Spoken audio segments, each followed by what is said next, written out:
അല്ല നമ്മൾ ഇന്ന് ചിന്തിക്കുന്നത്. ഇത് ഇവിടെ കാണുന്ന ഒരു സത്യം മാത്രം നമുക്ക് ഒന്ന് നമുക്കൊന്ന് ഒന്നിച്ച് നമ്മുടെ മനസ്സിലേക്ക് കൊണ്ടുവരണം എന്ന് ആഗ്രഹിക്കുകയാണ്. ഇവിടെ കാണുന്നത് ഈ കടുകുമണി വളർന്ന ഒരു വൃക്ഷമായി തീരുന്നതായിട്ട് നമുക്ക് ഇവിടെ കാണുവാനായിട്ട് കഴിയും.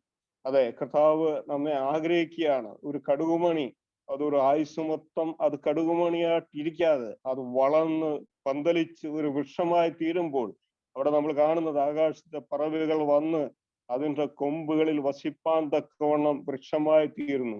അതിൻ്റെ ആ സാധ്യത, അതിൻ്റെ മറ്റുള്ള കാര്യങ്ങൾ ഒന്നുമല്ല ഇവിടെ ചിന്തിക്കുന്നത്. ഞാൻ ഒരു കാര്യം പറയുവാനായിട്ട് ആഗ്രഹിക്കുന്നത് ആ കടുകുമണി വളരുന്ന ഒരു അവസ്ഥയാണ്. ആ കടുകുമണി വളരുമ്പോൾ അതിൽ വീണ്ടും ഫലങ്ങൾ വരുവാനും അത് മറ്റുള്ളവർക്ക് ആശ്വാസമാകുവാനും ഒക്കെ ഇടയായിത്തീരുന്ന ഒരു അവസ്ഥയെ നമുക്ക് ഇവിടെ കാണുവാനായിട്ട് കഴിയും. അതെ, നമ്മൾ അനേക വർഷങ്ങളായിട്ട് നമ്മൾ ദൈവവചനം പഠിക്കുകയും ചിന്തിക്കുകയും ധ്യാനിക്കുകയും ഒക്കെ ചെയ്യുന്നുവെങ്കിലും വീണ്ടും നമ്മൾ ആ കടുകുമണിയുടെ അവസ്ഥയെ തന്നെ ഒരു ജീവിതം മൊത്തം കഴിച്ചു കഴിഞ്ഞു കഴിഞ്ഞാൽ അത് അങ്ങനെ തന്നെ അത് ഇരുന്ന് ഒരു തീരാതെ ഇവിടെ നമ്മളെ കർത്താവ് ആഗ്രഹിക്കുകയാണ്. അത് വളരണം, അത് വളർന്ന് അത് മറ്റുള്ളവർക്കും അത് നമുക്കും അതോടൊപ്പം മറ്റുള്ളവർക്കും അത് ദൈവത്തിനും ഒക്കെ ഒരു പ്രയോജനമുള്ള ഒരു അവസ്ഥ ആകണമെന്ന് ദൈവം നമ്മെ പറ്റി ആഗ്രഹിക്കുകയാണ്. പ്രിയപ്പെട്ടവരെ, നമുക്ക് വീണ്ടും അതിനുള്ള അവസരമാണ് ദൈവം നമ്മുടെ മുമ്പാകെ വെച്ചിരിക്കുന്നത്. ദൈവവചനം കേൾക്കുന്നത് തീർച്ചയായിട്ടും നമ്മുടെ വളർച്ചയ്ക്ക്, ആത്മീയമായിരിക്കുന്ന വളർച്ചയ്ക്ക് അത് കാരണമായി തീരണം. അങ്ങനെയല്ല എന്നുവെങ്കിൽ അതിൻ്റെ ശൂന്യത, അതിന്റെ പോരായ്മകൾ എത്രയുണ്ട് എന്ന് നമുക്ക് കാണുവാനായിട്ട് കഴിയും. ദൈവം നമ്മെ സഹായിക്കട്ടെ വളരുവാൻ, ആത്മീയമായിട്ട് വളരുവാൻ, ആത്മാവിൽ വളരുവാൻ. അതുപോലെ ആ ആത്മീയ സന്തോഷം നമ്മളിൽ വരുവാനായിട്ട് ഈ മുന്നോട്ടുള്ള നമ്മുടെ ഈ വേദപഠനം തീർച്ചയായിട്ടും നമ്മെ വീണ്ടും സഹായിക്കുമാറാകട്ടെ. പ്രിയ സഹോദരന്മാരെ, ഈ വേദപഠനത്തിലേക്ക് ക്ഷണിക്കുകയാണ്. ജബൽ സഹോദരൻ നമ്മെ ട്രാൻസ്ലേറ്റ് ചെയ്ത് സഹായിക്കുന്നതായിരിക്കും. പ്രിയപ്പെട്ടവരെ ഓർത്ത് നമുക്ക് പ്രാർത്ഥനയോട് ദൈവസ്നാനത്തിലായിരിക്കാം. ദൈവം നമ്മെ സഹായിക്കുമാറാകട്ടെ.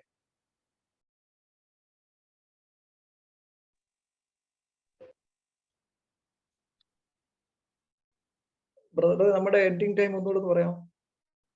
8:55. Okay, thank you. നമ്മുടെ പല പ്രിയപ്പെട്ടവരും വേർപാടിന്റെ ദുഃഖത്തിലാണ്. Many of our beloved ones are in the sadness because of a lost beloved one. അവരുടെ ആശ്വാസത്തിനായി പ്രാർത്ഥിക്കുന്നു. കർത്താവ് അവരെ സഹായിക്കുമാറാകട്ടെ. And we continue to pray for their comfort. May God continue to help them. നമ്മുടെ പഠനത്തിലേക്ക് നമ്മുടെ ശ്രദ്ധയെ നമുക്ക് തിരിക്കാം. We will turn our attention back to our study. വെളിപ്പാട് ദിവസവും 1 മുതൽ 5 വരെയുള്ള അധ്യായങ്ങളാണ് ഞാൻ ഈ വരുന്ന ദിവസങ്ങളിൽ നിങ്ങളോട് ഒരുമിച്ച് ചിന്തിക്കാൻ ആഗ്രഹിക്കുന്നത്. I desire in the coming weeks to meditate along with you the first 5 chapters of the book of Revelation.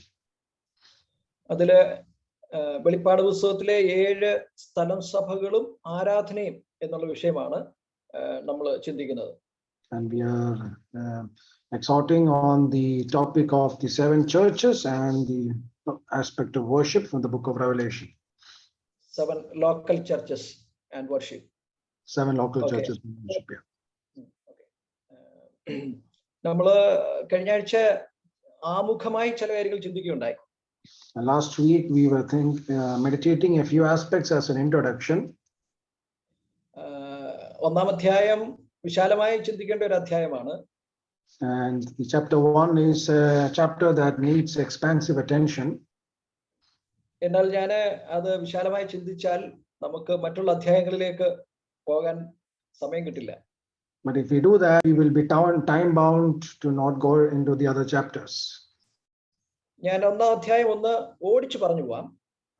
We will just very quickly summarize chapter 1. എന്നാലേ നമുക്ക് തുടർന്നുള്ള വിഷയങ്ങളെക്കുറിച്ച് കൂടുതലായിട്ട് മനസ്സിലാവുകയുള്ളൂ. Only then we will be able to fully comprehend the following chapters. ഒന്നാം വാക്യം ആരംഭിക്കുന്നത് തന്നെ യേശുക്രിസ്തുവിന്റെ വെളിപ്പാട് എന്ന് പറഞ്ഞാണ്. The first verse starts by mentioning that this is the revelation of Jesus Christ. അപ്പോൾ വെളിപ്പാട് പുസ്തകത്തിലെ ഏറ്റവും വലിയ വെളിപ്പാട് എന്ന് പറയുന്നത് യേശുക്രിസ്തുവാണ്. So the biggest revelation of the book of Revelation is Jesus Christ himself. Antichrist അല്ല, And it is not Antichrist. 666 അല്ല, And it is not the number 666. മഹോദ്രവും അല്ല. And it is not the Great Tribulation. എന്നാൽ വെളിപ്പാട് എന്നുള്ള പുസ്തകത്തെ കുറിച്ച് കേൾക്കുമ്പോൾ നമുക്ക് പെട്ടെന്ന് അന്ത്യകാല സംഭവങ്ങളും അതുപോലെ എതിർ ക്രിസ്തുവിനെ കുറിച്ചൊക്കെയാണ് നമ്മുടെ മനസ്സിലേക്ക് കടന്നു വരുന്നത്. And we normally think about the book of Revelation. We normally relate it to the end time events and also Antichrist. കഴിഞ്ഞ ആഴ്ച നമ്മൾ യേശുക്രിസ്തുവിനെ 5 വിധത്തിൽ വെളിപ്പാട് പുസ്തകത്തിൽ കാണുകയുണ്ടായി. Last week we saw our Lord Jesus Christ in 5 different ways from the book of Revelation. ഞാൻ കഴിഞ്ഞ ആഴ്ച പറഞ്ഞു, റെവലേഷൻ എന്ന് പറഞ്ഞാൽ അൺവെയിലിംഗ് ദ കർട്ടൻ, മറ നീക്കുക എന്നാണ് അതിന്റെ അർത്ഥം. And we also saw last week that the meaning of the word revelation means to unveil the curtain or move away the curtain. ആ കർട്ടൻ നീക്കുമ്പോൾ അതിന്റെ ഉള്ളിൽ ഒരു ഇമേജ് ഉണ്ട്. And when we unveil the curtain, we see an image before that. ആ image കർത്താവായ യേശുക്രിസ്തുവും കർത്താവിന്റെ സഭയും ആണ് നമുക്ക് ദർശിക്കാൻ കഴിയുന്നത്. And that image is nothing but our Lord Jesus Christ and his church. കർത്താവിനെ 5 വിധത്തിൽ കണ്ടത് ഞാൻ ഒറ്റ വാക്കിലൊന്ന് പറഞ്ഞു പോവാം. We will very quickly mention what are the 5 ways, aspects of how Christ is in Revelation. 1 മുതൽ 3 വരെയുള്ള അധ്യായങ്ങളിൽ നമ്മുടെ കർത്താവിനെ മാറത്ത് പൊൻകച്ച കെട്ടിയ മഹാപുരോഹിതനായിട്ടാണ് സഭയുടെ നടുവിൽ നടക്കുന്നതായിട്ടാണ് നമ്മൾ കാണുന്നത്. We in the first 3 chapters we see our Lord Jesus Christ as the high priest who is clothed with the golden sash. സഭകളുടെ നടുവിൽ നടക്കുന്ന കർത്താവ്, The Lord who is walking in the midst of the churches. 4-5 അധ്യായങ്ങളിൽ നാം കാണുന്നത് അറുക്കപ്പെട്ട കുഞ്ഞാട് സിംഹാസനത്തിൽ ഇരിക്കുന്നു. In chapter 4 and 5 we see the lamb who is sitting, the lamb who was slain, who is seated on the throne. 6 മുതൽ 18 വരെയുള്ള അധ്യായങ്ങളിൽ കാണുന്നത് കർത്താവ് സകല ലോകജാതികളെയും ന്യായം വിധിക്കുന്ന ന്യായാധിപനായിട്ടാണ്. In chapter 6 to 18 we see our Lord as the judge who will judge all nations. 19 അധ്യായത്തിൽ കാണുന്നത് നമ്മുടെ കർത്താവ് രാജാവായി വരുന്നതാണ്. And in chapter 19 of Revelation we see our Lord as the King of Kings who will come as the King. 20 മുതൽ 22 വരെയുള്ള അധ്യായങ്ങളിൽ കാണുന്നത് നമ്മുടെ കർത്താവിനെ സഭയുടെ ആത്മമണവാളനായിട്ടാണ്. And we see also in the chapters 20 to 22 our Lord coming as the bridegroom for the church. ഈ ഒരു ചെറിയ പിക്ചർ നമ്മുടെ മനസ്സിൽ നിൽക്കണം വെളിപ്പാട് പുസ്തകം പഠിക്കുമ്പോൾ. And this picture of our Lord should stay in our hearts as we study the book of Revelation. അതാണ് യേശുക്രിസ്തുവിന്റെ വെളിപ്പാട് എന്നിവിടെ നമ്മൾ കാണുന്നത്. And that is the revelation of Jesus Christ that we see in this book. കഴിഞ്ഞ ആഴ്ച നമ്മൾ ചിന്തിക്കുകയുണ്ടായി, കർത്താവ് ഇത് വെളിപ്പെടുത്തിയിരിക്കുന്നത് തന്റെ ദാസന്മാർക്കാണ്. And last week we saw that our Lord had revealed this revelation unto his bond servants. കെട്ടപ്പെട്ട സ്ലേവ്സിനാണ് കർത്താവ് ഇത് വെളിപ്പെടുത്തി കൊടുക്കുന്നത്. Or we also see that he has revealed that unto his slaves who are bonded to him. അപ്പോൾ ഈ പുസ്തകം നമ്മൾ പഠിക്കണമെങ്കിൽ ഒരു കർത്താവിന്റെ ഒരു കെട്ടപ്പെട്ട അടിമയെ പോലെ ആയേ പറ്റുള്ളൂ. And if we have to study this book, then we ought to be a bonded slave. പിന്നെ നാം താഴോട്ട് വായിക്കുമ്പോൾ രണ്ടാം വാക്യത്തിൽ 1-ാം വാക്യത്തിന്റെ അവസാനത്തെ ഭാഗത്ത് നമ്മൾ വായിക്കുന്നു, ഇത് ദൈവം അവനെ പ്രദർശിപ്പിച്ചു എന്നാണ് എഴുതിയിരിക്കുന്നത്. In verse 2 we see there ഒന്നാം അധ്യായത്തിലാണ്. 1-ാം വാക്യത്തിലാണ്. And in verse 1 we see there that, and through this the Lord God revealed it to us. Revealed to John. Revealed to John. Signify.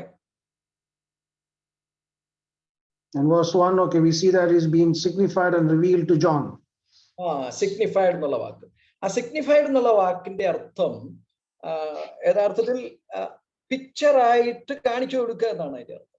And we see that means that it is a pictorial or graphical presentation. To show by a sign, അടയാളമായിട്ട് കാണിച്ചു കൊടുക്കുക എന്നാണ് ഇതിന്റെ അർത്ഥം. And signify also means that he is also showing it via a sign. ഈ വെളിപ്പാട് പുസ്തകം കഴിഞ്ഞ ആഴ്ച ഇൻട്രൊഡക്ഷനിൽ നമ്മൾ ചിന്തിക്കുകയുണ്ടായി, ഇതൊരു symbolic language ആണ് വെളിപ്പാട് പുസ്തകത്തിൽ ഉപയോഗിച്ചിരിക്കുന്നത്. And last week we also remembered that the symbolic language is being used in order to write the book of Revelation. നമുക്കറിയാം ഈ ഭാഷ കൂടാതെ ആംഗ്യ ഭാഷയുണ്ട്. We also know that apart from the language, normal language, there is also sign language. Not sign language, പിന്നെ എന്താ duff and ഡംപിന് വേണ്ടിയുള്ള language, ആംഗ്യ ഭാഷ, Actions. ഇവിടെ എന്നാൽ ഉപയോഗിച്ചിരിക്കുന്നത് സിംബോളിക് ലാംഗ്വേജ് ആണ്. But here it is being used as symbolic language.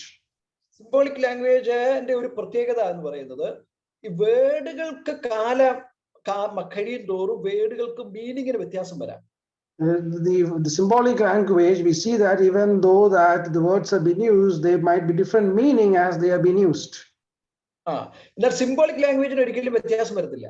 But the symbolic language, we see that there will not be a difference to that meaning. ഉദാഹരണത്തിന് ഇവിടെ ഉപയോഗിച്ചിരിക്കുന്ന പല കാര്യങ്ങൾ എന്താ നമ്മൾ വായിക്കുന്നുണ്ട്. ഭരണത്തെ കുറിച്ച് പറയുമ്പോൾ ഉപയോഗിച്ചിരിക്കുന്നത് ഒരു മൃഗം ഭരിച്ചു എന്നാണ്. മൃഗം. When we see there with regards to explain the ruling, it is been saying that an animal or a beast ruled. മൃഗം, ഒരു മനുഷ്യൻ, ഒരു വലിയ ക്രൂരനായ മനുഷ്യൻ ഭരിച്ചു എന്ന് പറയുന്നതിനെക്കാട്ടിലും നമുക്ക് ഒന്നുകൂടെ അതിന്റെ ആ ഗൗരവം മനസ്സിലാകണമെങ്കിൽ ഒരു മൃഗം ഭരിച്ചു എന്ന് പറയുമ്പോൾ നമുക്ക് അതിന്റെ ഗൗരവം മനസ്സിലാക്കാനായിട്ട് സാധിക്കും. In order to explain of how or to emphasize on the ruling of a man, to understand its seriousness, it has been used that a beast was ruling. മനുഷ്യന് നമുക്കറിയാമല്ലോ, അവന്റെ സ്വഭാവം മാറിക്കഴിയുമ്പോ മൃഗത്തെ പോലെ ആയിത്തീരും. We can see that when the character of a man, when it changes, he can be likened to a beast. അതുപോലെ വ്യാജ സഭയെ കുറിച്ച് പറയുന്നതിന് ബാബിലോൺ എന്നുള്ള വാക്കാണ്, അല്ലെങ്കിൽ ബാബിലോണിനെ കുറിച്ചാണ് അവിടെ ബാബിലോൺ എന്നുള്ള സിംബോളിക് വാക്കാണ് ഉപയോഗിച്ചിരിക്കുന്നത്. And also to relate to the false churches, it is being used the word Babylon. അതുപോലെ കർത്താവിന്റെ മണവാട്ടി എന്ന് പറയാനായിട്ട്, അല്ലെങ്കിൽ സഭയെ കുറിച്ച് പറയാനായിട്ട് കന്യക, വെർജിൻ എന്നുള്ള വാക്കാണ് ഉപയോഗിച്ചിരിക്കുന്നത്. And also to relate or to explain of with regards to the bride of Christ or the church, the word virgin is being used. സഭയെ കുറിച്ച് പറയാനായിട്ട് നിലവിളക്ക് എന്നാണ് ഉപയോഗിച്ചിരിക്കുന്നത്. It also with regards to the church, we also see that they've been used as the lampstands. അപ്പോൾ ഇതെല്ലാം symbolic language ആണ്. And all of this is symbolic language. ഇത് എത്ര കാലം മാറിയാലും ഈ സിംബോളിക് ലാംഗ്വേജിന്റെ മീനിങ് മാറത്തില്ല. No matter how much of time passes by, the meaning of the symbolic language remains the same. രണ്ടാമത്തെ കാരണം, സിംബോളിക് ലാംഗ്വേജ് എല്ലാവർക്കും മനസ്സിലാകത്തില്ല. And not only that, secondly, the symbolic language is not understood by all. അത് ദൈവത്തിന്റെ മക്കൾക്ക് മാത്രം മനസ്സിലാകാൻ വേണ്ടിയുള്ളതാണ്. And that is only meant for the children of God to understand. അപ്പൊ ഞാൻ ഈ വെളിപ്പാട് പുസ്തകം സിംബോളിക് ലാംഗ്വേജ് ഉപയോഗിച്ചിരിക്കുന്നതിന് 3 കാരണങ്ങൾ ഇപ്പൊ പറഞ്ഞു. And I told now 3 reasons as to why symbolic language is being used in the book of Revelation. ഒന്ന്, അത് ദൈവമക്കൾ മാത്രം മനസ്സിലാക്കിയാൽ മതി. Firstly, that should only be understood by children of God. രണ്ട്, അതിന്റെ മീനിങ് ഒരിക്കലും മാറുന്നില്ല. And secondly, the meaning never changes. 3, നാം മനസ്സിലാക്കേണ്ട ആ കാര്യത്തിന്റെ വാല്യൂ, അതിന്റെ ഗൗരവം, സീരിയസ്നെസ് നമുക്ക് ഈ സിംബോളിക് ലാംഗ്വേജ് ഉപയോഗിക്കുന്നതിലൂടെ മനസ്സിലാക്കാൻ കഴിയും. And thirdly, the seriousness of the meaning of the aspects we can able to understand when symbolic language is used. അപ്പം ഈ കർട്ടൻ മാറ്റി ഈ കാര്യങ്ങളൊക്കെ യോഹന്നാനെ ഇങ്ങനെ അത് കാണിച്ചു കൊടുക്കുകയായിരുന്നു, ശരിക്കും പ്രദർശിപ്പിക്കുകയായിരുന്നു. And we seeing here that unto John, God is unveiling the curtain and displaying these truths. ഇനിയും 3ാമത്തെ വാക്യത്തിൽ നാം വായിക്കുന്ന ഈ പുസ്തകം പഠിക്കുന്നവർക്ക് ഒരു സ്പെഷ്യൽ ബ്ലെസ്സിംഗ് ഉണ്ട്, അത് പഠിച്ച് അത് പ്രമാണിക്കുന്നവർക്ക്. In verse 3, we see of specific blessings for those who read and study these words. ഇനിയും ഈ ബുക്ക് ഡെഡിക്കേറ്റ് ചെയ്തിരിക്കുന്നത് ത്രിയേക ദൈവത്തിന്റെ നാമത്തിലാണ്. And we are also able to see that this book has been dedicated in the name of the triune God.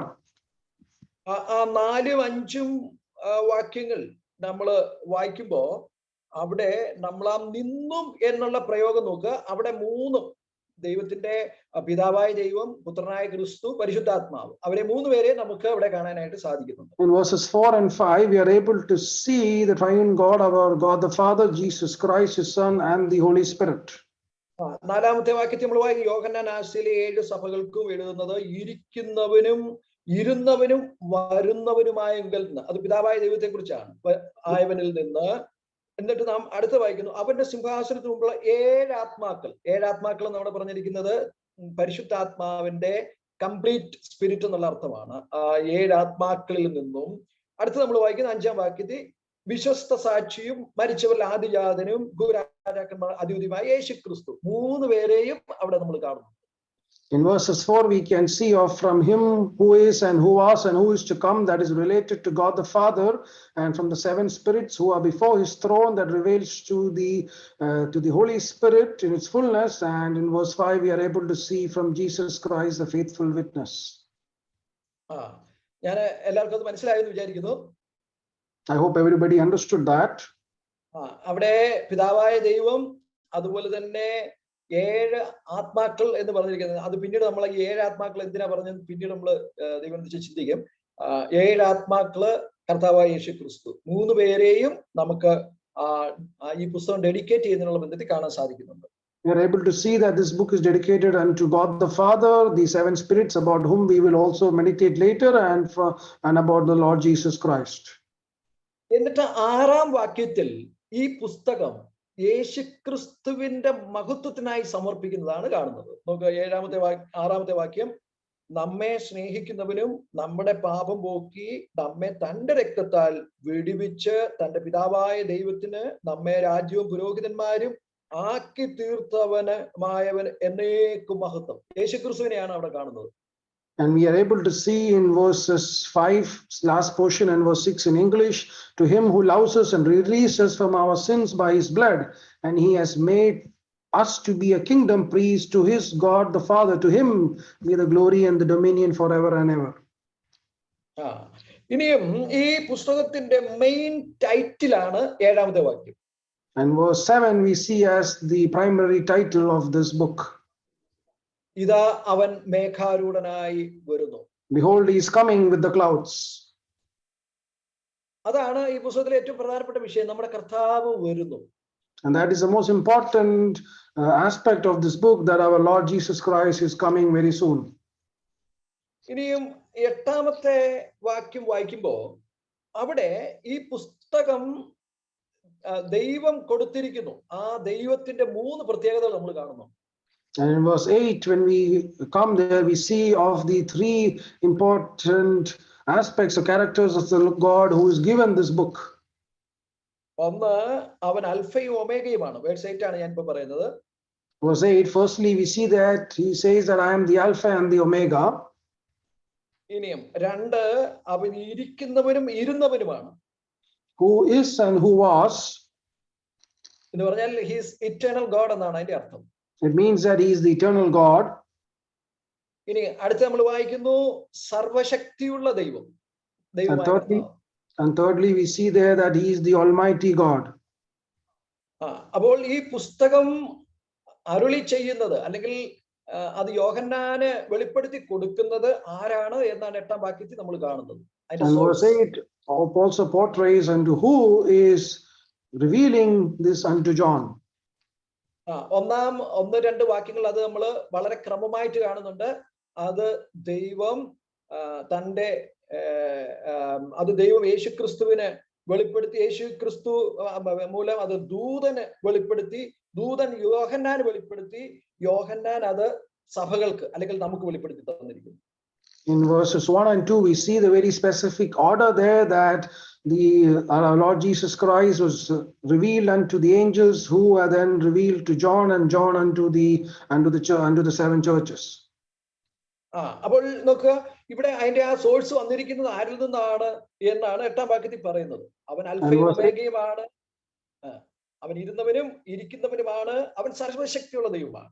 And verse 8 tells of the source from where this revelation is coming, that is from the Alpha and the Omega, who was and who is and who is to come, the Almighty God.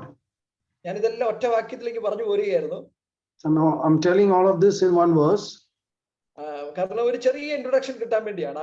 വളരെ മനോഹരമാണ് ഒന്നാം അധ്യായം. അത് വെളിപ്പാട് പുസ്തകത്തിന്റെ introduction തന്നെയാണ്. And I wanted to tell that because this gives a brief introduction into this book of Revelation. ഇനിയും ഇതിന്റെ എഴുത്തുകാരനെ കുറിച്ച് നമ്മൾ 4-ാം വാക്യത്തിലും 9-ാം വാക്യത്തിലും കാണുന്നുണ്ട്. We also see about who is the author from verse 4 and verse 9.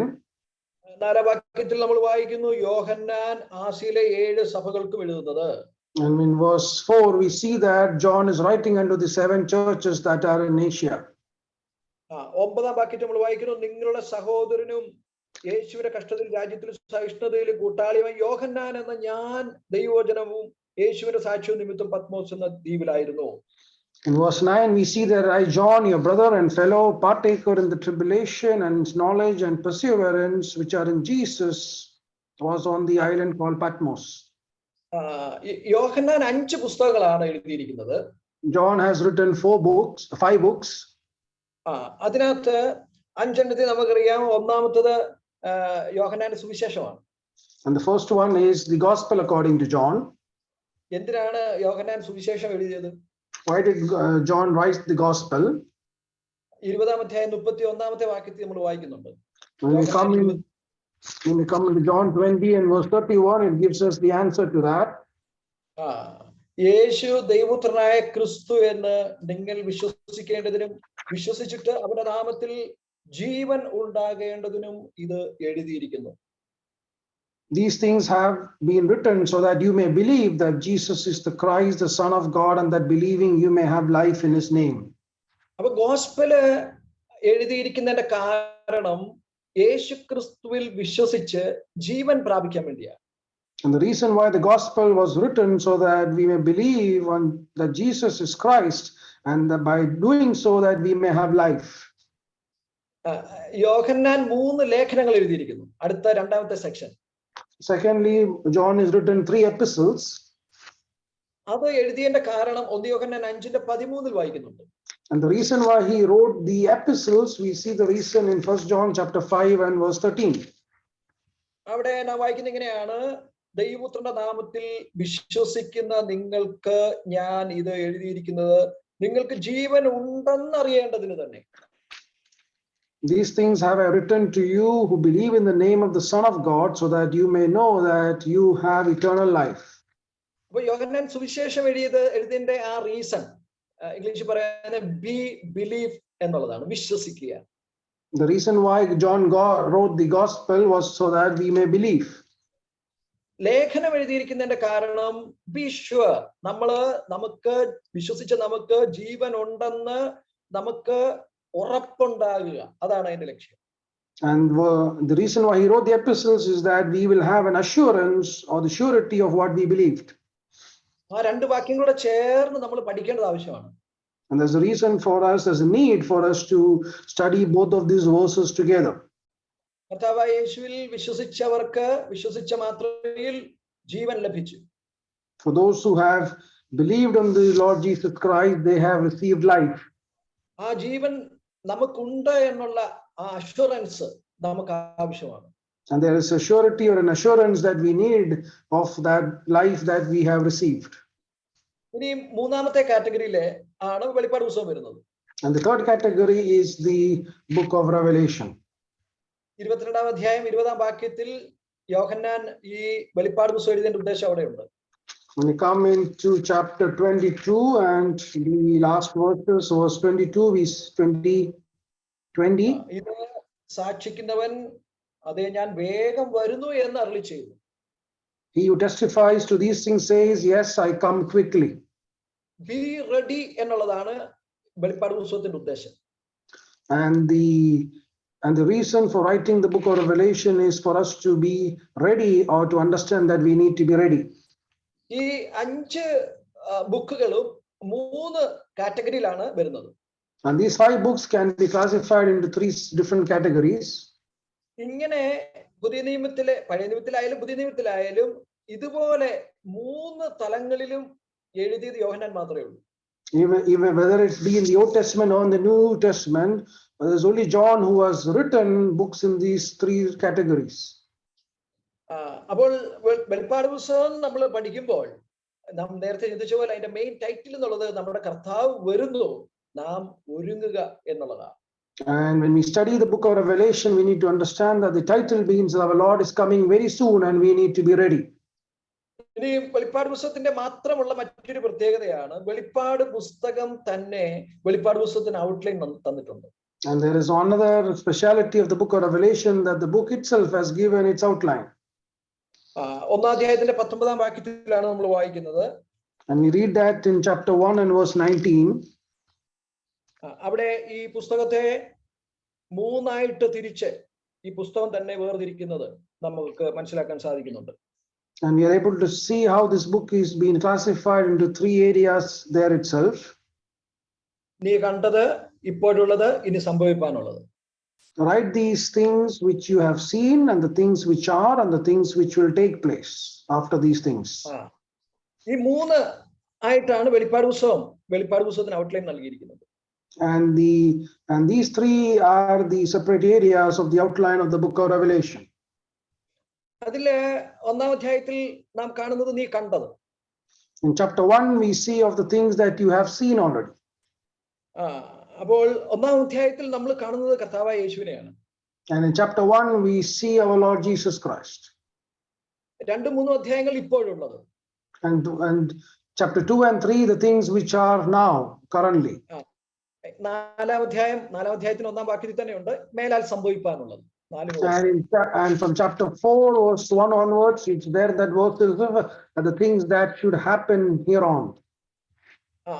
ഈ 2-ാം അധ്യായം 3-ാം അധ്യായത്തിൽ സഭകളെയും അതിന് തുടർന്ന് ദൈവിക ന്യായവിധിയെയും കാണുന്നതിന് മുമ്പ് ഏറ്റവും അത്യാവശ്യമായിട്ട് യോഹന്നാൻ കാണേണ്ടത് ക്രിസ്തുവിനെയാണ്.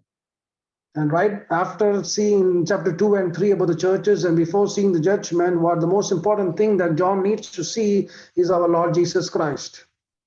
അങ്ങനെ കർത്താവിന്റെ ആ മഹത്വം 1-ാം അധ്യായത്തിൽ യോഹന്നാൻ കാണുന്നതാണ് നാം 1-ാം അധ്യായത്തിന്റെ ഏതാണ്ട് 11 മുതൽ താഴോട്ടുള്ള വാക്യങ്ങളിൽ വായിക്കുന്നത്. And from verses 11 downwards almost, we see of how John is seeing the glory of our Lord Jesus Christ. അതിനെ നമുക്ക് 3ആയിട്ട് തരംതിരിച്ച് പഠിക്കാനായിട്ട് കഴിയും.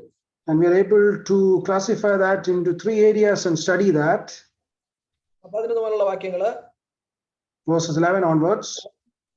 11-ാം വാക്യത്തിൽ നമ്മൾ വായിക്കുന്നു, യോഹന്നാൻ കേട്ടത്, വാട്ട് ജോൺ ഹേർഡ്. യോഹന്നാൻ കേട്ടത് 11-ാം വാക്യം. In verse 11 we see of what John heard. Heard എന്നുള്ളത് നമ്മള് ഒന്ന് അണ്ടർലൈൻ ചെയ്താൽ മതി. ഇനി അടുത്തത് നമ്മൾ വായിക്കുന്നു 13-ാം വാക്യം, യോഹന്നാൻ കണ്ടത്, what he so. And in verse 13 we see of what John saw. യോഹന്നാൻ കണ്ടത്. പിന്നെ അടുത്ത ആക്ഷൻ നമ്മൾ വായിക്കുന്ന 17-ാം വാക്യത്തിലാണ്, യോഹന്നാൻ വീണു എന്ന് വായിക്കും. And the next thing is what we see in verse 17, that John fell at his feet. കേട്ടു, കണ്ടു, വീണു. What he heard, what he saw, and he fell. യോഹന്നാൻ കേട്ടത് നമ്മൾ വായിക്കുന്നുണ്ട്, ഒരു മഹാനാദമാണ്.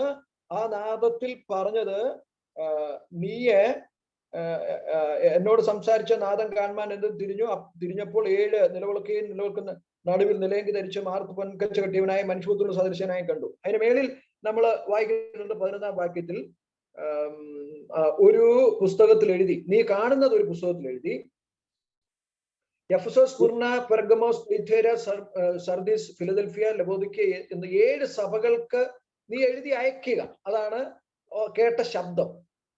And verse 10 onwards in English we see there that is written, I heard behind me a loud voice like the sound of a trumpet saying, write in a book what you see and send it to the 7 churches. ഇനിയും യോഹന്നാൻ കണ്ടതാണ് പിന്നീട് നമ്മൾ താഴോട്ട് വായിക്കുന്നത്. And in the following verses we see of what John saw. ഇവിടെ ആ 13-ാം വാക്യത്തിൽ നമ്മുടെ കർത്താവിനെ ഞാൻ നേരത്തെ പറഞ്ഞ പോലെ ഒരു ഹൈ പ്രീസ്റ്റ് ആയിട്ട് അവിടെ കാണാൻ സാധിക്കുന്നുണ്ട്. In verse 13, we are able to see, as we meditated earlier, that we see our Lord as a high priest. അവന് നിലയെങ്കി ധരിച്ച് മാറത്ത് പൊൻകച്ച കെട്ടിയവനായി മനുഷ്യപുത്രനോട് സദൃശനായവനെ കണ്ടു എന്ന് വായിക്കുന്നു. I saw one like a son of man, clothed in a robe reaching to the feet and girded across his chest with a golden sash. ഇനിയും നമ്മുടെ കർത്താവിന്റെ 7 അംഗങ്ങളുടെ വിവരണമാണ് താഴോട്ട് നമ്മൾ കാണുന്നത്. We are able to see of the detailing or the description of the 7 members of our Lord Jesus Christ. 7 organs of his body. 7 organs. തലയും ഒന്നാമത്തെ നമ്മൾ വായിക്കുന്ന 14 വാക്യം, തലയും തലമുടിയും വെളുത്ത പഞ്ഞി പോലെ. In verse 14 we see that his head and his hair were white like white wool. എന്ന് പറഞ്ഞാൽ കർത്താവിന്റെ വിശുദ്ധിയാണ് അവിടെ നമ്മൾ കാണുന്നത്. And that denotes the holiness of our Lord. ഇനിയും രണ്ടാമത്തെ നമ്മൾ കാണുന്നത് കർത്താവിന്റെ കണ്ണാണ്. Secondly, we see about his eyes. അവിടെ നമ്മൾ വായിക്കുന്ന അഗ്നിജ്വാലയ്ക്കൊത്ത കണ്ണ്. That were like a flame of fire. എന്ന് പറഞ്ഞാൽ കർത്താവിന്റെ കണ്ണിന് മറവായിട്ടൊന്നുമില്ല. Which means that there is nothing hidden into the eyes of the Lord. 3 നമ്മൾ കാണുന്ന കർത്താവിന്റെ കാല്. Thirdly, we see that his feet were like burnished bronze. അത് നാം വായിക്കുന്ന ഇങ്ങനെയാണ്, ഉലയിൽ ചുട്ടു പഴിപ്പിച്ച വെള്ളോട്ടിന് സദൃശ്യം. And we see there that it is like a burnished bronze which had been made to glow in a furnace. അതൊരു യാഗപീഠത്തെയാണ് അവിടെ കാണിക്കുന്നത്. And that shows an altar of sacrifice. അത് പഴയ നിയമത്തിൽ നിന്നുള്ള ഒരു ചിത്രമാണ് നമുക്ക് അവിടെ കാണാൻ കഴിയുന്നത്. And that is a picture from the Old Testament. അത് പാപത്തിന് പരിഹാരമായിട്ട് യാഗം അർപ്പിക്കുമ്പോൾ ഉള്ള ഒരു പിക്ചറാണ്. And that is the remedy for the sin that we see which is happening on the altar of sacrifice. അപ്പം വിശുദ്ധനായ നമ്മുടെ കർത്താവ് തന്റെ അഗ്നിജ്വാലയ്ക്കൊത്ത കണ്ണുകൊണ്ട് ഏത് രഹസ്യങ്ങളെയും ദർശിക്കുന്നവനാണ്. We see that our holy Lord, with his eyes which are like a flame of fire, is able to examine any kind of hidden sin. അവൻ ആ പാപത്തെ ശിക്ഷിക്കുന്നവനുമാണ്. അതാണ് ആ വെള്ളോട്ടിന് സദൃശ്യം എന്ന് അവിടെ പറഞ്ഞിരിക്കുന്നത്. And he is also able to bring judgment or punish such sin. ഇനിയും അടുത്ത് നമ്മൾ വായിക്കുന്നു കർത്താവിന്റെ ശബ്ദം പെരുവെള്ളത്തിന്റെ ഇരച്ചിൽ. And then we see about his voice was like the sound of many waters. 15ാമത്തെ വാക്യത്തിലാണ് നമ്മൾ കാണുന്നത് അത് കർത്താവിന്റെ അതോറിറ്റിയെ കാണിക്കുന്നതാണ്. And his voice denotes his authority. അടുത്തത് നമ്മൾ 5ാമത് കാണുന്നത് കർത്താവിന്റെ വലങ്കൈയാണ്. Fifthly, in verse 16 we see his right hand. ആ വലങ്കയിലാണ് 7 നക്ഷത്രം നമ്മൾ കാണുന്നത്. And we see 7 stars in his right hand. എന്ന് പറഞ്ഞതിന്റെ അർത്ഥം എന്നറിയാമോ? ആ 7 നക്ഷത്രങ്ങൾ എന്ന് പറയുന്നത് സഭയുടെ ശുശ്രൂഷകന്മാരാണ് നമ്മൾ വായിക്കുന്നുണ്ട്. അപ്പൊ സഭയുടെ ശുശ്രൂഷകന്മാരുടെ കൺട്രോളും കർത്താവിന്റെ കയ്യിലാണെന്നാണ് എന്റെ അർത്ഥം. And we see there that the 7 stars denote the oversights in a church, and then their control is also in the hand of the Lord. ഇനി 6ാമത് നമ്മൾ കാണുന്നത് കർത്താവിന്റെ വായാണ്. And sixthly, we see his mouth. മൂർച്ചയേറിയ ഇരുവായ്ത്തലയുള്ള വാൾ പുറപ്പെടുന്ന വായ. And out of his mouth came a sharp 2-edged sword. കർത്താവിന്റെ വാക്കുകളുടെ പവറാണ് അവിടെ നാം കാണുന്നത്. And we are able to see the power of his words. മാത്രമല്ല ഈ സോഡ് എന്നുള്ളത് എപ്പോഴും ഒരു ഭാഗത്ത് പ്രൊട്ടക്ഷനെ കാണിക്കുന്നതാണ്. And we also know that sword in one meaning also portrays protection. നമ്മുടെ കർത്താവ് സഭയെ കാക്കാൻ മതിയായവനാണ് എല്ലാ തരത്തിലുള്ള അശുദ്ധിയിൽ നിന്നും. And we are able to see that our Lord is able to protect his church from all unholiness. ഇനിയും 7ാമത് നമ്മൾ കാണുന്നത് നമ്മുടെ കർത്താവിന്റെ മുഖമാണ്. And seventhly, we are able to see his face. അതിനെ കുറിച്ച് പറയാനായിട്ട് യോഹന്നാന് ഏറ്റവും ഉചിതമായി കിട്ടിയ അതെന്ന് പറയുന്നത് സൂര്യൻ ശക്തിയോടെ പ്രകാശിക്കുന്നത് പോലെ എന്നാണ് പറഞ്ഞിരിക്കുന്നത്. And the best symbolism that that John could relate of the Lord's face is like the sun shining in its strength. അതിനപ്പുറത്തൊന്നും പറയാൻ പറ്റില്ല യോഹന്നാന്. And there is nothing more that John can utter. ഇത് ഈ മനോഹരമായ ചിത്രം കണ്ടിട്ടാണ് നമ്മൾ വായിക്കുന്നത്, യോഹന്നാൻ മരിച്ചവനെ പോലെ താഴെ വീണു. And after seeing such a beautiful portrayal of our Lord, we see in verse 17, when I saw him, I fell at his feet.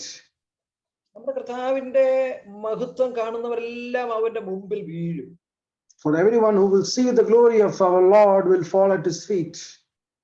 അവന്റെ കാൽക്കൽ വീണു. They will fall at his feet. യോഹന്നാനെ നമുക്കറിയാം, പലപ്പോഴും കർത്താവ് കൂടെ ഉണ്ടായിരുന്നപ്പോൾ തന്റെ മാറത്ത് വീഴുന്ന ആളായിരുന്നു യോഹന്നാൻ. We see that when John was with our Lord, while he was on the face of the earth, John was somebody who was close to his bosom. ഇപ്പോൾ തന്റെ കാൽക്കൽ വീഴുകയാണ്. And now he is falling at his feet. അപ്പോൾ നമ്മുടെ കർത്താവിന്റെ ആ വചനങ്ങൾ എനിക്ക് ഏറ്റവും ആശ്വാസകരമായി തോന്നിയിരിക്കുന്ന ചില വചനങ്ങളാണ് താഴെ നമ്മൾ കാണുന്നത്. And the verses following is something that we find very comforting. ആ വീണ യോഹന്നാനെ ചെന്നിട്ട് കർത്താവ് ചെയ്യുന്നത്, അവൻ വലങ്കൈ എന്റെ മേൽ വെച്ചു എന്നാണ് നമ്മൾ വായിക്കുന്നത്. And we see in verse 17 that our Lord placed his right hand on John. നമ്മുടെ ജീവിതത്തില് ഈ യോഹന്നാനെ പോലെ ആയിത്തീരുന്ന ചില സന്ദർഭങ്ങൾ ഉണ്ടാകാം. There could be some situation in our life when we will be like as unto John. ജീവൻ നമ്മളിൽ നിന്ന് പോയ പോലെയുള്ള ഒരു അവസ്ഥ. When we feel that life is going out of our lives.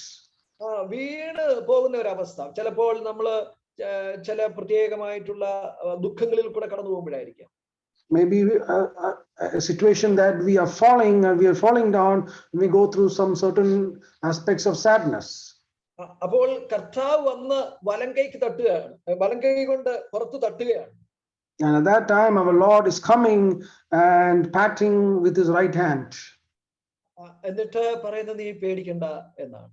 And saying, do not be afraid. വെളിപ്പാട് പുസ്തകം നമുക്ക് തരുന്ന ഏറ്റവും വലിയ സന്ദേശം അത് തന്നെയാണ്. And that is the greatest message that the book of Revelation is giving unto us. ദൈവമക്കൾ വലിയ പ്രശ്നങ്ങളിലൂടെ കടന്നു പോവാം.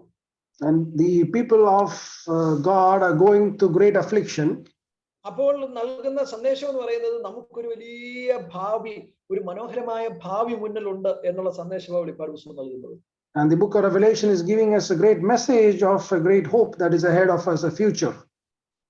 യോഹന്നാന്റെ മേൽ കൈവച്ചിട്ട് കർത്താവ് പറയാണ്, നീ ഭയപ്പെടണ്ട. The Lord is putting his right hand upon John and saying, do not be afraid. നമ്മുടെ കർത്താവ് ഭയപ്പെടണ്ട, കരയണ്ട എന്ന് പറയുമ്പോൾ അതിന്റെ അർത്ഥം വളരെ വലുതാണ്.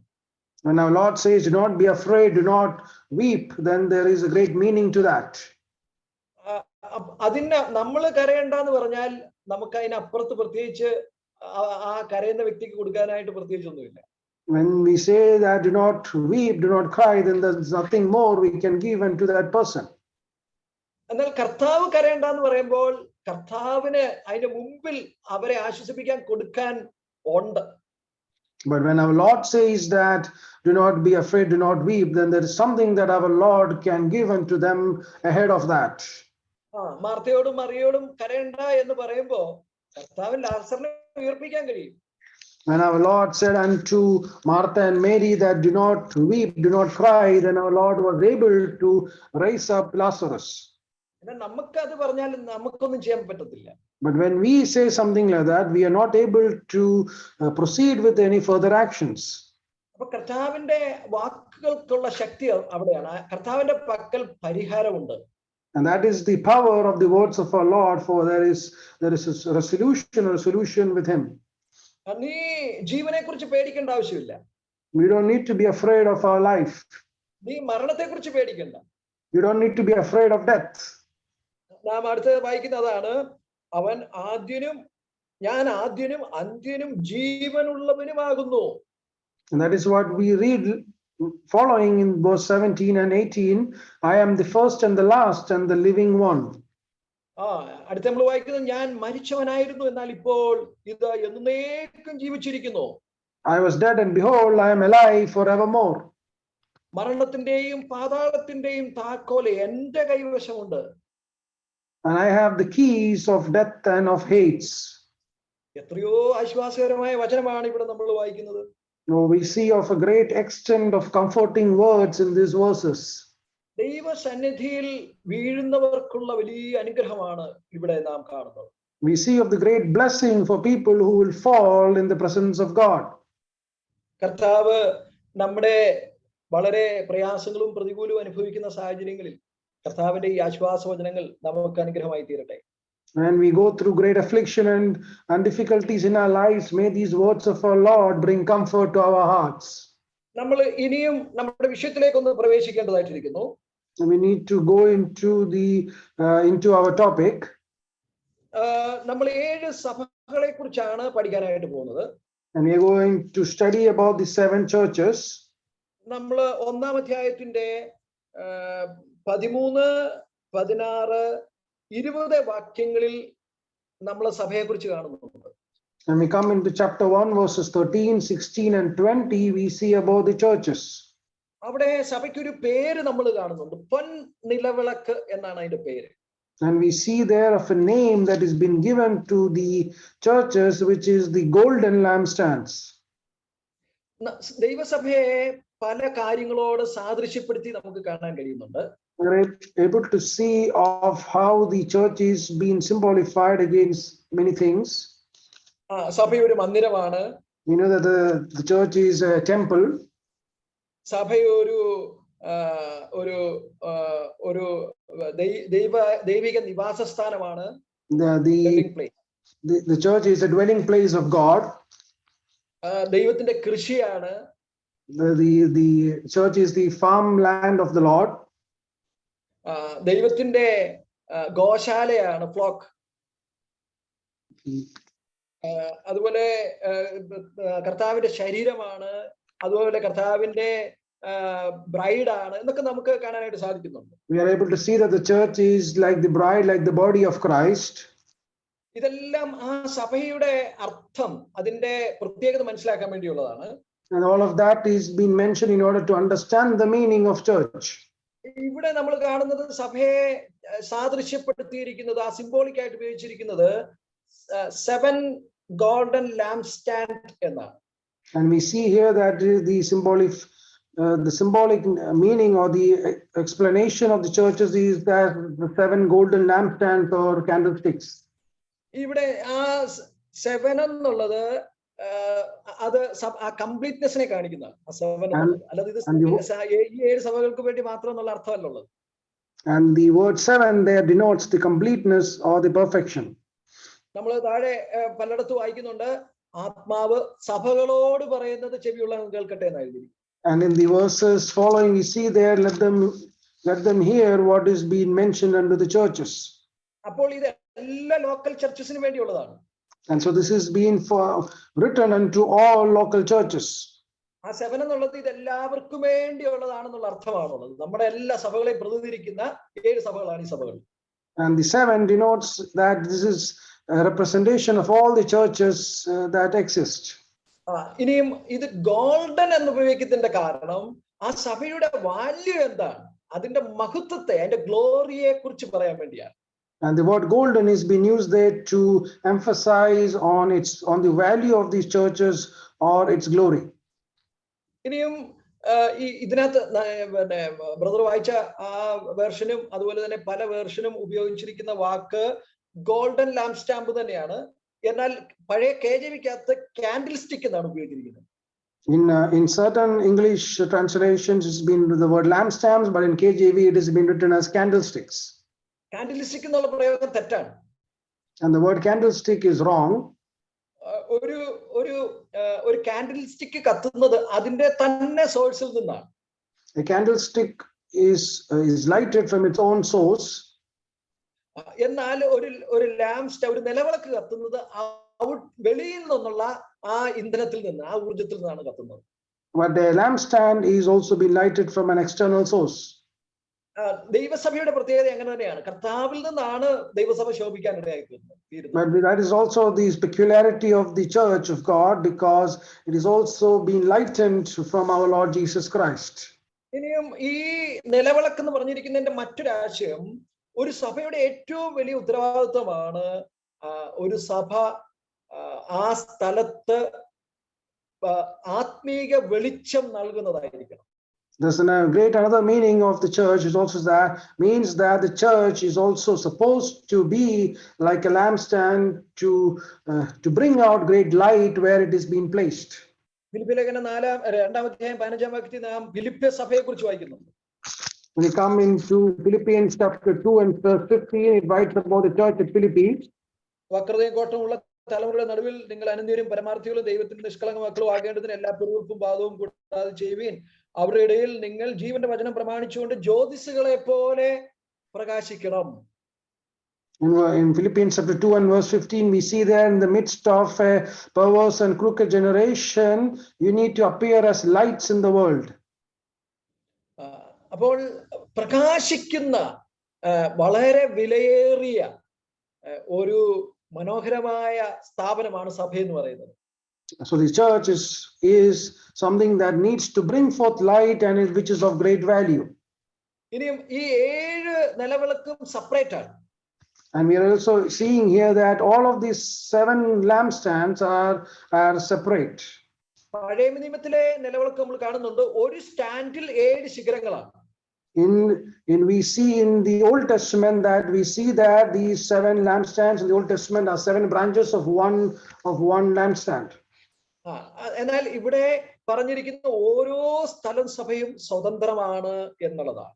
But here we are able to see that all 7 of them are independent. ഒരു 50 മൈൽ 40 മൈൽ അകലത്തിലാണ് ഈ സഭകളല്ല 7 സഭകളും ഉള്ളത്. All these 7 churches are in a radius of around 40 to 50 miles. എന്നാൽ അവർക്ക് പ്രത്യേകം സെൻട്രോ അല്ലെന്നുണ്ടെങ്കിൽ പ്രത്യേകം അതിനു വേണ്ടി പ്രത്യേക ബിഷപ്പോ ഒന്നുമില്ല. But they don't have any particular centers or bishops for all of them. ഈ ഓരോ സ്ഥല സഭയും സ്വതന്ത്രമായി നിൽക്കുന്നു. But all of these 7 local churches are independent. ഇനി നമ്മൾ കാണുന്നത് കർത്താവ് 7 സഭകളെ ശരിയായിട്ടൊന്ന് സ്കാൻ ചെയ്യുന്നതാണ്. And then we see of how our Lord is scanning all of these 7 local churches. കർത്താവ് ലോക ജാതികളെ ന്യായം വിധിക്കാൻ പോവാണ്. And the Lord is going to judge the world, the nation of the world. അതിനു മുമ്പ് തന്റെ ജനത്തെ ഒന്ന് ജഡ്ജ് ചെയ്യണം. And before that he is trying to judge his own people. അതാണ് 2-3 അധ്യായങ്ങളിൽ നമ്മൾ കാണുന്നത്. And that is what we see in chapters 2 and 3. ദൈവം അനുവദിച്ചാൽ നമുക്ക് അടുത്ത ആഴ്ച സഭകളെ കുറിച്ച് ചിന്തിക്കാം. And the Lord wills, we will meditate on those churches in the following week. Thank you.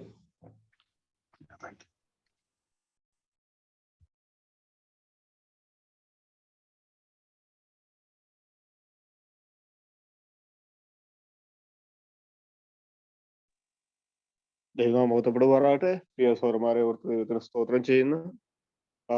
വീണ്ടും വേദഭാഗത്തിൽ നിന്ന് തന്നെ 1-ാം അധ്യായത്തിൽ നിന്ന് തന്നെ ശ്രദ്ധിക്കുവാൻ ദൈവം നമ്മെ സഹായിച്ചല്ലോ. പ്രിയ സഹോദരന്മാരെ നമുക്ക് വീണ്ടും ദൈവസ്നാനത്തിൽ വരും ദിവസങ്ങളിൽ സമർപ്പിക്കാം. വരും ദിവസങ്ങളിൽ നിന്ന് ഈ വേദഭാഗങ്ങളിൽ നിന്ന് കൂടെ ശ്രദ്ധിക്കുവാനായിട്ട് ദൈവം നമ്മെ സഹായിക്കുമാറാകട്ടെ. ഇന്ന് കേട്ടനുഗ്രഹിക്കപ്പെട്ട വേദഭാഗങ്ങൾ നമ്മുടെ ഹൃദയത്തിൽ നിന്ന് മായാതെ നിൽക്കത്തക്ക രീതിയിൽ നമുക്കത് മുറുകെ പിടിക്കുവാനായിട്ട് ദൈവം നമ്മെ സഹായിക്കട്ടെ. നമ്മുടെ കർത്താവിനെ വെളിപ്പെടുത്തിയ ആ കാര്യങ്ങളൊക്കെ നമുക്ക് കേൾക്കുവാനായിട്ട് ഇടയായിത്തീർന്നല്ലോ. യോഹന്നാൻ അപ്പോസ്തലൻ കർത്താവിന്റെ മാറോട് ചേർന്ന് ആയിരുന്ന യോഹന്നാൻ അപ്പോസ്തലൻ കർത്താവിന്റെ മഹത്വം കണ്ടപ്പോ മരിച്ചവനെ പോലെ ആയി എന്ന് നമ്മൾ ഇന്ന് കേൾക്കുവാനായിട്ട് ഇടയായിത്തീർന്നു. ആ വ്യത്യാസവും അതിന്റെ ആ കർത്താവിന്റെ മഹത്വം ഒന്ന് ദർശിക്കുമ്പോൾ അതിലുള്ള ആ മഹത്വനായിരിക്കുന്ന കർത്താവിനെ ദർശിച്ചുകൊണ്ട് ഒരു ദിവസം നമുക്ക് ജീവിക്കാനായിട്ട് ഇടയായിത്തീരട്ടെ. ചില കാര്യങ്ങള് പ്രാർത്ഥന വിഷയങ്ങളും സഭയുടെ മുമ്പാകെ അറിയിക്കുകയാണ്. പ്രിയബ്രദർ നമ്മെ പ്രാർത്ഥന സഹായിക്കുന്നതായിരിക്കും. നമ്മൾ നേരത്തെ കേട്ട പോലെ മെസ്സേജ് നമ്മൾ വായിച്ച പോലെ പ്രിയ രാഹുൽ സന്നാഹത്തിൽ ചേർക്കപ്പെടുവാനായിട്ട് ഇടയായിത്തീർന്നു.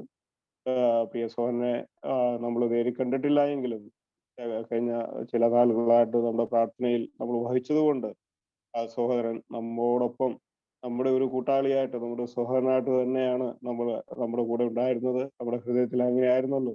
ആ പ്രിയ സഹോദരനെ നമ്മൾ വരുന്ന ദിവസങ്ങളിൽ ഓർക്കുവാനായിട്ടും ഒക്കെ നമുക്കിടയായി തീർന്ന് എന്നാൽ ദൈവം തന്നെ തന്റെ സ്നാനത്തിലേക്ക് ചേർക്കുവാനായിട്ടാണ് ദൈവം പ്രസാദിച്ചത്. ആ കുടുംബത്തിന്റെ കടന്നു പോകുന്ന വിധം ആ അവസ്ഥ നമുക്കറിയാം. അത് മനുഷ്യമായിരിക്കുന്ന രീതിയിൽ വിവരിക്കുന്നതിലൊക്കെ അപ്പുറമാണ്. എന്നാൽ നമ്മളിത് കേട്ട പോലെ ദൈവത്തിന്റെ ആ വലങ്കൈ, ശക്തമുള്ള ആ വലങ്കയാൽ ആ കുടുംബത്തെ ആശ്വസിക്കുവാനായിട്ട്, ആശ്വാസം കണ്ടെത്തുവാനായിട്ടും ഇടയായി തീരട്ടെ.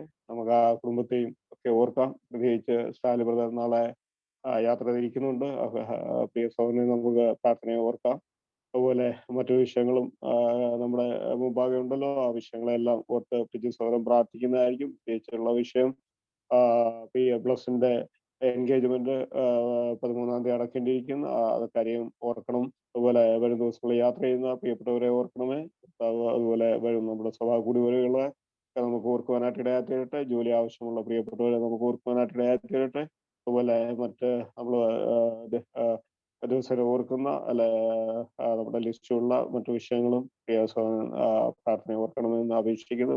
PG സഹോദരൻ പ്രാർത്ഥിച്ച് നമ്മുടെ മീറ്റിംഗ് ഇന്ന് നമുക്ക് അവസാനിപ്പിക്കാം. ദൈവം നമ്മെ സഹായിക്കുമാറാകട്ടെ. ദൈവം നമ്മെ അനുഗ്രഹിക്കട്ടെ. നമുക്ക് പ്രാർത്ഥിക്കാം. സ്വർഗീയ നല്ല പിതാവേ, തിരുനാമത്തിന് നന്ദിയോടെ ഞങ്ങൾ അങ്ങയെ സ്തുതിക്കുന്നു. കർത്താവെ, ഇന്ന് ഞങ്ങൾക്ക് ഒരു പകൽക്കാലം ദൈവം ഞങ്ങൾക്ക് ദാനമായി നൽകി. ഞങ്ങളെ ഈ നിമിഷം വരെയും ദൈവം അവിടുത്തെ ചിറകടിയിൽ ഞങ്ങളെ സൂക്ഷിച്ചു പരിപാലിച്ചു. ദൈവത്തിൻ്റെ കരുണയ്ക്കും വിശ്വസ്തതയ്ക്കും ദൈവത്തിൻ്റെ സൂക്ഷിപ്പിനുമായി ഞങ്ങൾ അങ്ങേക്ക് നന്ദി പറയുന്നു. അതിനുശേഷം ഞങ്ങൾക്ക് കർത്താവെ ഈ സൂം മീറ്റിങ്ങിലൂടെ ഞങ്ങൾക്ക് കർത്താവിൻ്റെ വചനം കേൾക്കുവാനായിട്ട് ഇടയായി. കർത്താവിൻ്റെ ദാസന്മാരെ ദൈവം അവിടുന്ന് ബലപ്പെടുത്തി. കർത്താവെ, ഇന്ന് കേൾപ്പിച്ച ദൈവവചനത്തിനായി അങ്ങേ സ്തുതിക്കുന്നു. പ്രിയ ബിജു ബ്രദറിനെയും ദൈവം കർത്താവെ മീറ്റിംഗ് ലീഡ് ചെയ്യുവാനായിട്ടും ദൈവം അവിടുന്ന് സഹായിച്ചു. അതിനായി നന്ദിയോടെ ഞങ്ങൾ അങ്ങേ സ്തുതിക്കുന്നു. കർത്താവെ, അനേക പ്രിയപ്പെട്ടവർക്ക് ഈ മീറ്റിംഗ് അറ്റൻഡ് ചെയ്യുവാനായിട്ടും ഇടയായി. അതോർത്തും നന്ദിയോടെ ഞങ്ങൾ അങ്ങേ സ്തുതിക്കുന്നു. ദൈവം എത്ര നല്ലവനും വിശ്വസ്തനുമാണ്. ഞങ്ങൾ കേട്ടതുപോലെ കർത്താവിൻ്റെ കൈ ഒരു നാളും കുറുകിപ്പോയിട്ടില്ല. കർത്താവെ, അവിടുന്ന് വലങ്കരത്താൽ ഞങ്ങളെ ഓരോരുത്തരെയും ദൈവം പിടിച്ചിരിക്കുന്നത് ഓർത്ത് നന്ദിയോടെ ഞങ്ങൾ അങ്ങേ സ്തുതിക്കുന്നു. തുടർന്നും ഈ അധ്യായങ്ങളിൽ നിന്നൊക്കെ ഞങ്ങൾക്ക് വിശാലമായി കർത്താവെ കേൾക്കുവാൻ കർത്താവെ അവിടുന്ന് സഹായിക്കണം. ദൈവദാസനിലൂടെ ഞങ്ങൾക്ക് അനുഗ്രഹിക്കപ്പെട്ട ദൈവവചനം കേൾക്കുവാൻ കർത്താവ് സഹായിക്കണം എന്ന് ഞങ്ങളോടത്തോട് പ്രാർത്ഥിക്കുന്നു. കർത്താവ് ഞങ്ങളെ കേൾപ്പിച്ച പ്രാർത്ഥനാ വിഷയങ്ങൾക്കായി ഞങ്ങൾ പ്രാർത്ഥിക്കുന്നു. കർത്താവെ, ഞങ്ങളിപ്പോൾ കേട്ടതുപോലെ പ്രിയ രാഹുൽ ബ്രദറിന്റെ കാര്യം ഞങ്ങൾ ഓർക്കുകയായിരുന്നു. കഴിഞ്ഞ നാളുകളിൽ പ്രിയപ്പെട്ടവനെ ഞങ്ങൾ പ്രാർത്ഥനയുടെ കരങ്ങളിൽ വഹിക്കാൻ ഞങ്ങൾക്ക് ഇടയായത് ഓർത്ത് നന്ദിയോടെ ഞങ്ങൾ അങ്ങ് ദൈവത്തെ സ്തുതിക്കുന്നു. ദൈവമേ, എന്നാൽ കർത്താവെ, വേദനയും മുറവിളിയും സങ്കടമൊന്നും ഇല്ലാത്ത ഒരു കർത്താവെ സ്ഥാനത്തേക്ക് ദൈവം പ്രിയദാസനെ ആക്കി. ഞങ്ങൾ ദൈവത്തെ സ്തുതിക്കുന്നു. ദൈവമേ, തുടർന്ന് നടക്കേണ്ട കാര്യങ്ങളും ദൈവമേ, ദുഃഖത്തിലായിരിക്കുന്ന ഭവനത്തെയൊക്കെ ദൈവം അവിടുന്ന് ആശ്വസിപ്പിക്കണമേ. കർത്താവെ, അങ്ങേ അവിടത്തേക്ക് യാത്രയാകുന്ന പ്രിയ സ്റ്റാൻലി ബ്രദറിനെയും ദൈവം കരങ്ങളിൽ വഹിക്കണം എന്ന് ഞങ്ങളോട് പ്രാർത്ഥിക്കുന്നു. ഈ ആഴ്ചകളിലൊക്കെ യാത്ര ചെയ്ത സഹോദരന്മാർക്ക് ഉദ്ദിഷ്ട സ്ഥാനങ്ങളിൽ എത്തിച്ചേരുവാനും വന്നു ചേരുവാനും ഒക്കെ ദൈവം സഹായിച്ചത് ഓർത്ത് സ്തോത്രം. ബ്ലസൻ ബ്രദറിനെ കർത്താവ് അവിടുന്ന് സഹായിച്ചു. അതുപോലെ തന്നെ പോൾസൺ ബ്രദറും കർത്താവെ യാത്രയാകുന്നുണ്ട്. പ്രിയപ്പെട്ടവനെ സഹായിക്കണം. മാമച്ചൻ ബ്രദറും കടന്നു വരുവാൻ ദൈവം സഹായിച്ചു. അതുപോലെ ജോയൽ ബ്രദർ, അതുപോലെ സഹിച്ചാനും യാത്രയിലാണ്. ദൈവം സഹായിക്കുമാറാകണമേ. അതുപോലെ തോമസ് ബ്രദർ ആൻഡ് ഫാമിലി, കർത്താവെ പ്രിയപ്പെട്ടവനെ കുടുംബത്തെയും ദൈവം സഹായിക്കണം എന്ന് പ്രാർത്ഥിക്കുന്നു. ദൈവമേ, അതുപോലെ തന്നെ സുനിൽ ബ്രദറിന്റെ മകന് കൊടുത്ത വിടുതലിനായി ഞങ്ങൾ അങ്ങേ സ്തുതിക്കുന്നു. ദൈവം സഹായിക്കണമേ. മറ്റ് സിക്കായിട്ടുള്ള സഹോദരിമാരെ ഓർത്ത് ഞങ്ങൾ പ്രാർത്ഥിക്കുന്നു. കർത്താവെ, മോളി തോമസ് സിസ്റ്റർക്ക് കൊടുത്ത കംപ്ലീറ്റ് ആയിട്ടുള്ള റിക്കവറിക്കായി ഞങ്ങൾ അങ്ങേ സ്തുതിക്കുന്നു.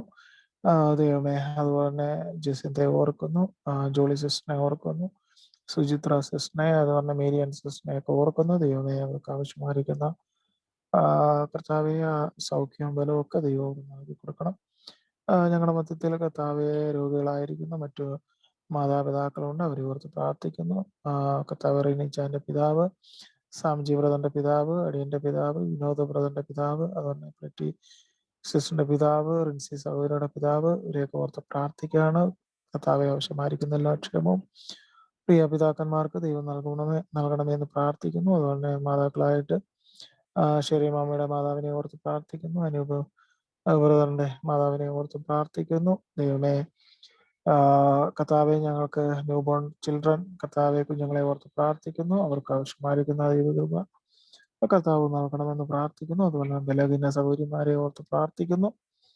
കർത്താവെ, ജീൻ ജെറിൻ, അതുപോലെ തന്നെ നാൻസി അനൂപ്, കർത്താവെ അവരെ ഓർത്ത് ഞങ്ങൾ പ്രാർത്ഥിക്കുന്നു. കർത്താവെ, അതുപോലെ പ്രിയ പോൾസൺ ബ്രദർ 15-ാം തീയതി നാട്ടിലേക്ക് കടന്നു പോകുന്നു. സഹായിക്കുമാറാകണമേ കർത്താവെ. അതുപോലെ പോൾസൺ ഫിലിപ്പ് ബ്രദർ, കർത്താവെ ഖത്തറിലേക്കും യാത്രയാകുന്നുണ്ട്. പ്രിയപ്പെട്ടവന്റെ യാത്രയ്ക്കും ഒക്കെയായി ഞങ്ങൾ പ്രാർത്ഥിക്കുന്നു. നാട്ടിൽ നിന്ന് കടന്നു വരുവാനും തനിക്ക് വിസ ലഭിക്കുവാനും കർത്താവെ തന്റെ ആഗ്രഹപ്രകാരം ഖത്തറിലേക്ക് കടന്നു പോകാൻ ദൈവം സഹായിച്ചു. അതിനായി നന്ദിയോടെ ഞങ്ങൾ അങ്ങേ സ്തുതിക്കുന്നു. അതുപോലെ ഞങ്ങൾ ഓർത്തതുപോലെ സ്റ്റാൻലി ബ്രദറിന്റെ നാളത്തെ യാത്രയ്ക്കായി ഞങ്ങൾ പ്രാർത്ഥിക്കുകയാണ്. ദൈവം സഹായിക്കുമാറാകണമേ. അതുപോലെ കർത്താവെ, ഞങ്ങളുടെ സൺഡേ സഭയിലെ ആക്ടിവിറ്റീസിനെ ഓർത്ത് പ്രാർത്ഥിക്കുന്നു. Sunday worship meeting, Sunday school, അതുപോലെ തന്നെ കർത്താവെ Friday worship meeting, prayer cell, കർത്താവെ സഹോദരിമാരുടെ മീറ്റിംഗ്, ഇതൊക്കെ ഓർത്ത് ഞങ്ങൾ പ്രാർത്ഥിക്കുകയാണ്. വെനസ്ഡേ ബൈബിൾ സ്റ്റഡി, കർത്താവെ ഞങ്ങൾ ഇപ്പോൾ ഞങ്ങൾ സീരിയസ് ആയിട്ട് പഠിച്ചുകൊണ്ടിരിക്കുന്ന വെളിപ്പാട് പുസ്തകത്തിൽ നിന്നും കർത്താവെ സാമച്ചാനെ ദൈവം ഇവിടുന്ന് ഒരുക്കി. അതിനായി സ്തോത്രം. തുടർന്നും പ്രിയദാസനിലൂടെ കേൾക്കുവാൻ ദൈവം ഞങ്ങളെ സഹായിക്കുമാറാകണം. കർത്താവ് ഇവിടെ ആയിരിക്കുമ്പോഴൊക്കെ ദൈവദാസനും കുടുംബത്തിനും എല്ലാവിധ ക്ഷേമവും കർത്താവ് നൽകി കൊടുക്കണമെന്ന് പ്രാർത്ഥിക്കുന്നു. കർത്താവെ, ജോലിക്ക് ആവശ്യമായുള്ള ഞങ്ങളുടെ സഹോദരി സഹോദരന്മാരെ ഓർത്ത് പ്രാർത്ഥിക്കുന്നു. ജെഫിൻ ഓർത്ത് പ്രാർത്ഥിക്കുന്നു. അതുപോലെ കർത്താവെ പിസിലെ ഓർത്ത് ഞങ്ങൾ പ്രാർത്ഥിക്കുന്നു. കർത്താവെ, അതുപോലെ തന്നെ കർത്താവ് ജോബ് ചേഞ്ച്, സ്റ്റീവിനെ ഞങ്ങൾ ഓർത്ത് പ്രാർത്ഥിക്കുന്നു. അതുപോലെ കർത്താവെ ബിജു തരകൻ ബ്രദറിന്റെ വിസ പ്രോസസ്സിങ്ങിന്റെ കാര്യങ്ങൾക്കായി ഞങ്ങൾ പ്രാർത്ഥിക്കുന്നു. ദൈവം സഹായിക്കുമാറാകണേ. അതുപോലെ തന്നെ വിവിധ സാഹചര്യങ്ങളിലൂടെ ജോലിയുടെയും മറ്റു പ്രയാസത്തിലൂടെയും കടന്നു പോകുന്ന സഹോദരി സഹോദരന്മാരുണ്ട്. കോവിഡിന്റെ പ്രയാസത്തിലൂടെ കടന്നു പോകുന്ന സഹോദരി സഹോദരന്മാരുണ്ട്. ശമ്പളം വൈകിക്കുന്ന കർത്താവെ സഹോദരന്മാരുണ്ട്. അവരെയൊക്കെ ഓർത്ത് പ്രാർത്ഥിക്കുന്നു. ദൈവം തക്ക സമയത്ത് എല്ലാ കാര്യങ്ങൾക്കും ഒരു അറുതി വരുത്തണം എന്ന് ഞങ്ങളോട് പ്രാർത്ഥിക്കുന്നു. ഇന്ന് രാത്രികാലം ഞങ്ങൾക്ക് അനുഗ്രഹിക്കപ്പെട്ട ഒരു കൂടിയുറവ് ദൈവം സമ്മാനിച്ചതോട് സ്തോത്രം. കർത്താവെ, ഇപ്പോൾ ഞങ്ങൾ പിരിഞ്ഞു പോകുന്നു. പിരിയാത്ത സാന്നിധ്യം ദൈവം കൂടെ ഇരിക്കുന്നതിനായി സ്തോത്രം. എല്ലാ നന്മയ്ക്കായി സ്തോത്രം. ക്രിസ്തു യേശുവിന്റെ ധന്യമുള്ള നാമത്തിൽ തന്നെ ആമേൻ.